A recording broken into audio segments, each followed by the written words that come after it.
Hello, my friends, and welcome back. Thank you very much for being with me again today. Remember this video that I made yesterday? Russia wins in Niger, US troops to be kicked out as France's were, military cooperation discussions.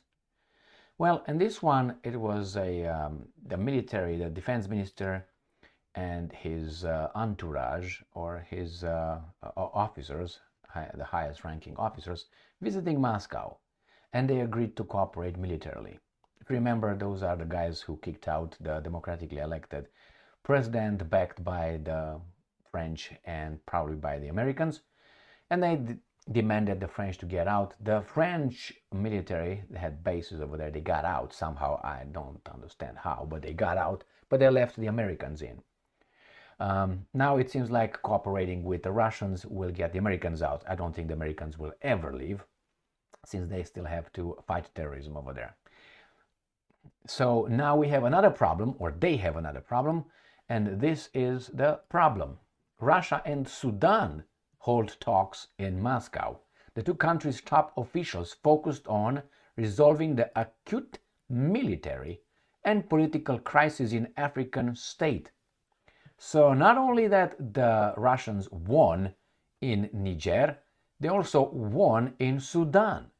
So the Russians, when NATO, when Al Capone said, well, you know what, we're going to be next to you. We're going to bring our military in Ukraine and we're going to give you up. The Russians said, you know what, NATO expanded too close to us, to our comfort, and our security, national security is threatened. I would like you to give us some security guarantees, NATO, that you're not going to shoot us. Let's have an understanding, like decent neighbors. The Americans said, no. What are you going to do about it? Bye-bye. The Russians said, well, this is what we're going to do. We're going to do an intervene over there in Ukraine because you guys, with those guys, are killing our Russian-speaking population in east of Ukraine. So we're going to intervene there. We're going to defend them, since you sent tanks over there, Kiev, right? Correct? And then the other one, we're going to make sure that we're going to push your missiles further. You're not going to bring them in Ukraine. The Americans said, ew. Okay, so there you go. The Russians attacked unprovoked Ukraine. And I bet, as I said in the other video, the Russians told the Americans, if we do this, we're going to unleash garbage all over the world. Now we had like a friendship, or at least like a balance, like partners. Now, because we have to do this, we're going to unleash hell. And we're definitely going to break the world, at least in two parts. And the American says, say what? Go over there, man. Go. Again, arrogance and ideology. And this is what happened. They started scrambling for Africa, South America, and Asia. Europe, no, because Europe, the Russians really acted too late. They trusted the other side. So now it seems like the Russians are winning when they really want to fight. Before they didn't, and the other guys said, oh, they took this understanding as weakness. Oh, these guys are not doing anything to us because they can't. Well, they miscalculated. Why? Because of the arrogance. Arrogance. They think are the best. They're going to kick everybody around. I don't think so. And that shows in Ukraine.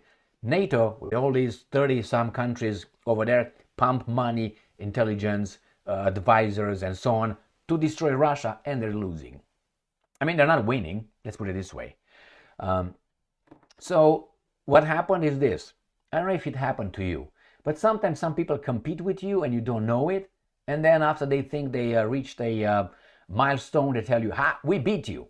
And you're like, so you were fighting me without me knowing. So that means you were training without, letting me know. It's like, for instance, in a relationship. Let's say you are in a relationship, intimate relationship, and you have a partner, and the partner cheats on you, lies to you, does this behind your back. And then you find out, and she or he goes and tells their friends, I fooled my husband or whatever, my boyfriend. He's so dumb. He believes everything I say. Yeah, he believes everything you say because he or she is believing you because he still thinks that you love him. So his guard is low. So you fooled a guy who really trusted you. But if you would tell him, hey, pay attention, I'm going to cheat on you, I guarantee you he would catch you because his antennas would be ready. The same here with the Russians.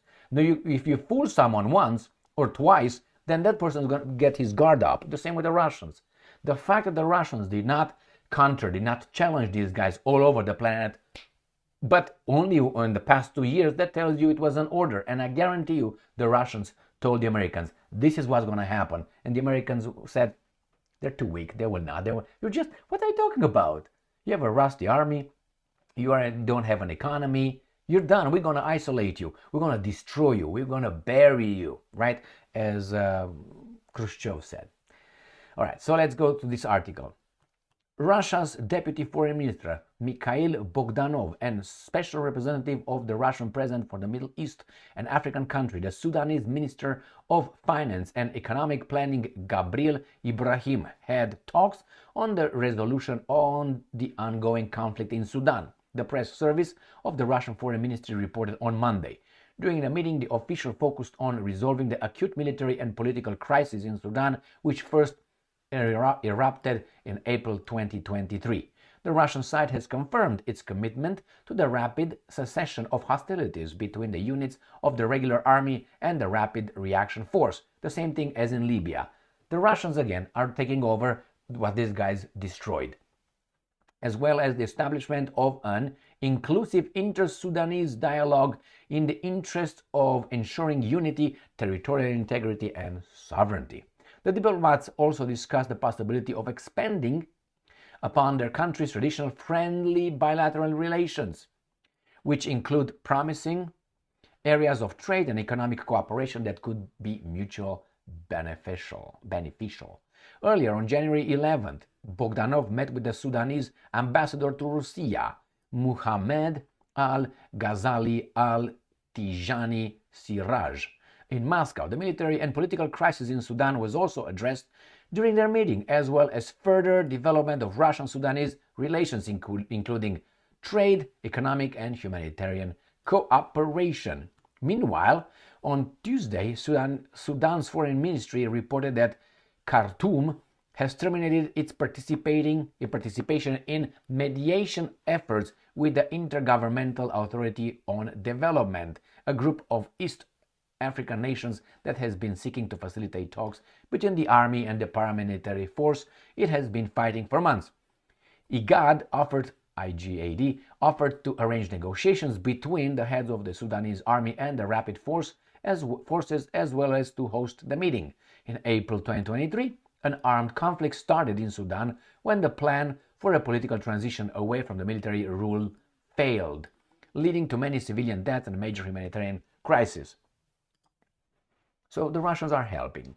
They do nothing less than the other guys did all the time. We're just going to come over and we're going to help you with money and military to stay in power and do whatever we tell you. If you have resources, we're going to care for you. That is, we're going to help you. If you don't have resources and you're not strategically well positioned, we will never talk to you. Never.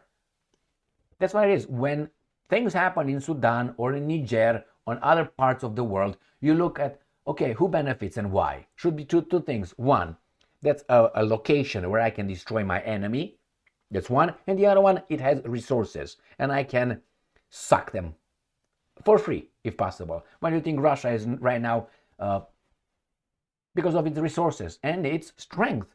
It could be a country that is really, it is a country that's really a pain in the ass for these guys. The same China is a pain in the ass. Why? Because they're too big and they want to be treated as equal. And these guys say, what are you talking about? This is one seat table.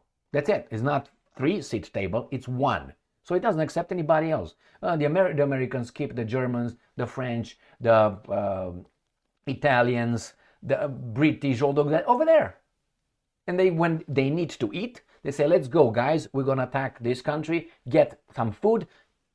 And that is, the United States gets the food, puts it on the table, pick, and those are the guys in the coalition. And then the Russian says, no, we want to be at the table. What are you talking about? There's going to be less for me. And I'm strong, you're weak. We're going to fuck you up. Well, not so. So here's my friends. The Russians are winning in Africa, and I wonder why. You know why? Because countries have, or nations have, as they say, a common conscience. That common conscience is remembering historical events and see who helped you and who attacked you, who was oppressing you and who was helping you. And it seems like Soviet Union did a lot of good things over there in the area compared with the forces of good. Yeah, that could be good. Thank you very much for being with me again today. Stay strong, stay smart, look for the truth, and be just.